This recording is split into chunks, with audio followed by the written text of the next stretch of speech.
I read the entire Promised Neverland series for the first time this year, and despite how the series goes downhill in the second half of the story, it is one of my favorite first time reads of the year. While the latter half was enough to sour the taste in the mouths of other manga readers, I still look back on the first half of the series very fondly. From the initial hook of the mind games between the kids and Isabella, to the lure of the fantastical world outside the walls of Gracefield, the amazing arc that is Goldie Pond, I thoroughly enjoyed the first half of the series, and it is a bit disappointing how little to no planning future events affected the series. That's why it's in the number 10 spot for my favorite manga reads of 2023. As a manga tuber, I feel obligated to make a favorite manga reads of 2023 video, and I think it's a good way to send off the weird year that is 2023. As you could probably discern from my first pick, this list isn't just tied down to series that were released this year, but whatever book I read for the first time this year. I also can't include any titles from the list I made last year, which I didn't make a video for, but I did comment my list on my boy Simon Saburo's favorite manga of 2022 video, so to me that list is still valid. The titles on last year's list goes as follows: JoJo's Part 1, Spy Family, Kaiju number 8, Blood on the Tracks, I Wanna Eat Your Pancreas, Orange, Blue Lock, One Punch Man, Rascal Does Not Dream of a Bunny Girl Senpai, and lastly Vinland Saga. None of those titles will be on this year's list, despite me wanting to put Vinland Saga at the number 1 spot yet again. But I will stick to the rules I have set for myself. And before we continue this year's list, here's every title I read for the first time this year that was up for consideration.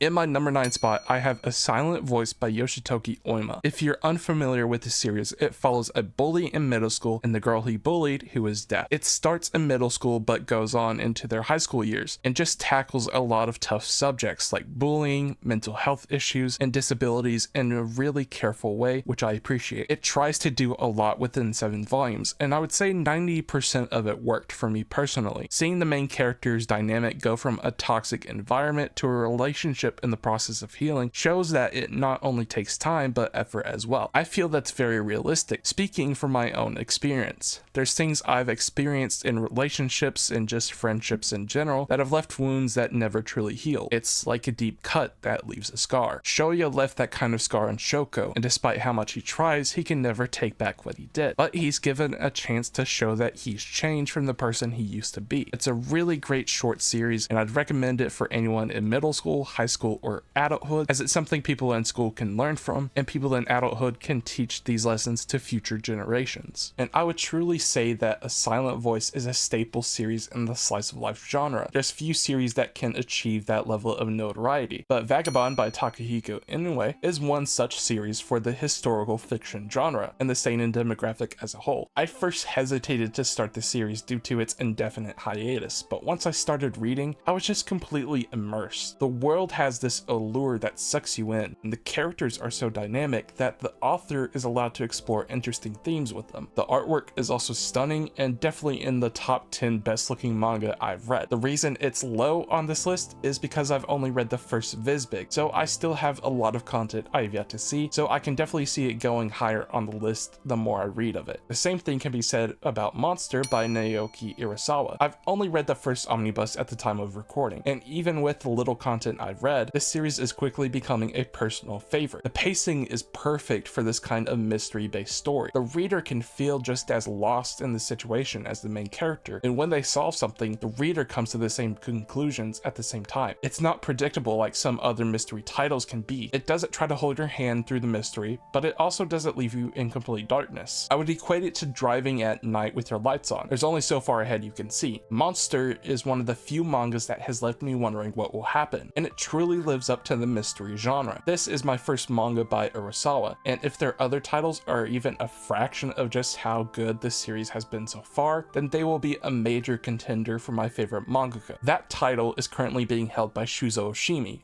whose work The Flowers of Evil landed in my 6th favorite manga read of the year. Shout out to my boy Simon Saburo who recommended this manga to me. They're the ones who got me into Shuzo Oshimi manga in general, so do me a favor and go check them out after this video. Flowers of Evil is a dark, mind-melting series about a boy who makes a mistake and ends up being manipulated mentally and physically by 2 of their classmates. When I first read this series, I wasn't too into it. It gave me a dirty feeling, and I had to literally put the book down and go for a walk multiple times just to process what just happened. But the more I thought about it and had time to truly marinate in the ideas that Oshimi tries to tackle, the more my morbid curiosity started to like it. It's like two trains that are about to crash into each other. You know the crash won't be pretty, but you can't help but watch it happen. And I'm curious to see how Oshimi plays with the theme of mental scars as the main character processes what happened to him, because it is messed up. Hopefully it sticks the landing when I do get around to reading it. One book that does stick the landing is Rascal Does Not Dream of a Logical Witch. I'll be honest and say this is a bit of a cop-out since Bunny Girl Senpai was on last year's list, but the title change helps justify it being on the list for me personally. And while this is my least favorite arc in the manga so far, I still think it's a fantastic story about friendship and loneliness. The characters feel like real people with their own quirks and flaws, and show a healthy friendship between boys and girls through the trio of Sakata, Futaba, and Kunimi. Not every dynamic between a guy and a girl has to turn into a relationship. They can just be friends. They have a type of friendship that people strive for, and they show through their actions that they truly care for one another as friends. It's a heartwarming story with some funny moments and great messages. If you haven't already checked it out, then I highly suggest you do so. Another manga I suggest you check out is Hell's Paradise by Yuji Kaku. I was first exposed to the series through the anime that aired this year, and I was completely hooked by the show. It was one of the few series I kept up with on a weekly basis because I was absolutely enjoying it, and after the first season ended, I bought all of the manga. Normally, I wouldn't buy an entire series like that because stories can turn sour the longer they go on, as was the case with The Promised Neverland, but I took a risk and it absolutely paid off. I love the manga from front to back and enjoyed it more than the anime. It explores some weird yet interesting concepts that I have yet to see in the series, like how the antagonists upgrade their power through certain acts that you would see in a hentai. It sounds weird, and trust me, it is, but it does it in an interesting way that makes sense in the context of the story and world. The characters are super interesting, and the mangaka does some really cool things with color and clothing. It's a really good read, and I think MAPPA did a decent job with the anime adaptation. One series that MAPPA has been killing the animation and their animators with is Jujutsu Kaisen, which wormed its way into my top 3 favorite reads of the year. I read volumes 1 through 19 this autumn, and I just absolutely loved it. I won't spoil anything that happens in the Shibuya arc and beyond. I'll just say that I was blown away by the story, characters, and artwork, and Nanami continues to be my favorite character in the series. He's just my boy, you know? He's got that calm, cool, collected vibe that emanates from him and similar characters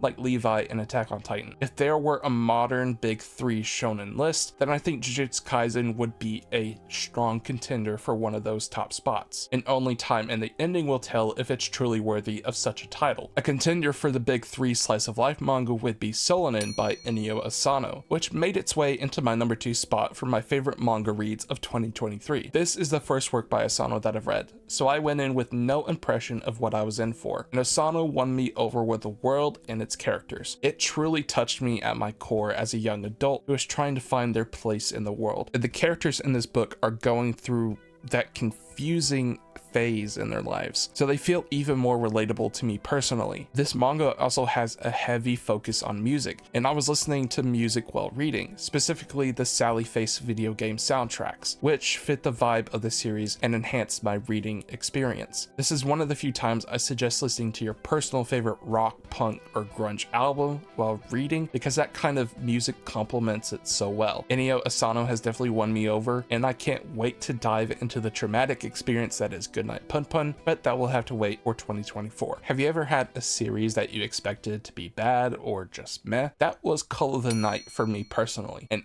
oh boy, was I wrong. This series looked like an average shonen rom-com, but hid a lot of great themes and character moments. It is truly a sleeper build. It looked like the average guy, but had the punch of a prime Mike Tyson. Normally when I make an analysis video for a series, I give myself a week to read up to whatever's the latest chapter. For example, I read all 185 chapters of The Promised Neverland in a week, but when preparing for the Call of the Night video, I read 120 chapters in 2 days. That's just how much I enjoyed the series. It truly captures the vibe of being up late at night, the sort of melancholic experience of being out with friends at 2 a.m., listening to your favorite music and eating whatever fast food or gas station snacks you can find late at night. Those kinds of nights are my personal favorites because the world just feels so still. All the worries of the world have drifted away and it feels like you're truly living in the moment. Call of the Night captures those emotions really well, and just seeing the adventures they stumble across on those nights is really entertaining. The main couple also has an interesting dynamic as they find out what love means to them and the journey they go on to fall in love. The fight scenes are really well done, as are the motivations of the antagonist and protagonist. The series was announced to end at chapter 200, which will be sometime in 2024, most likely in January or February, and you can bet your boy will be there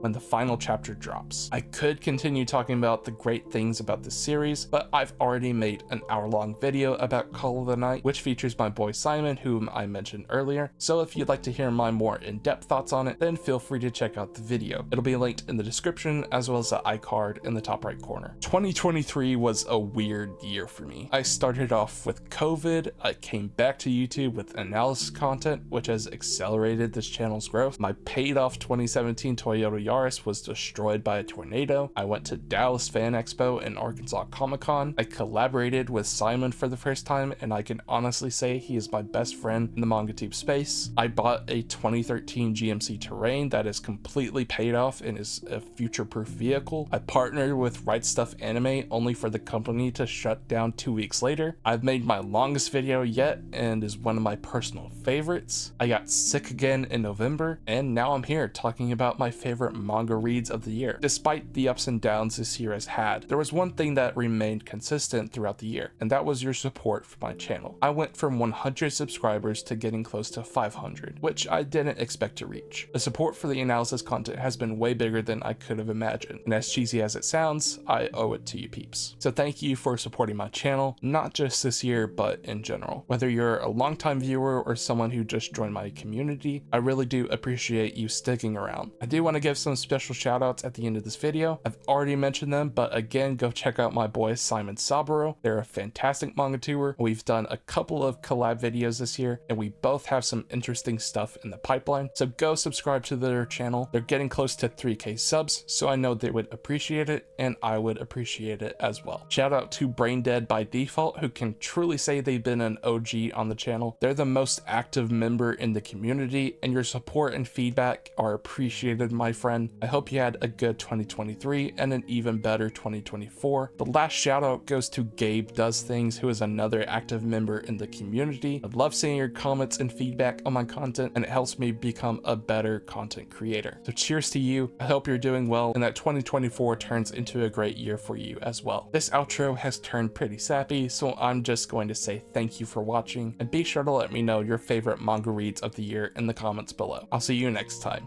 Goodbye.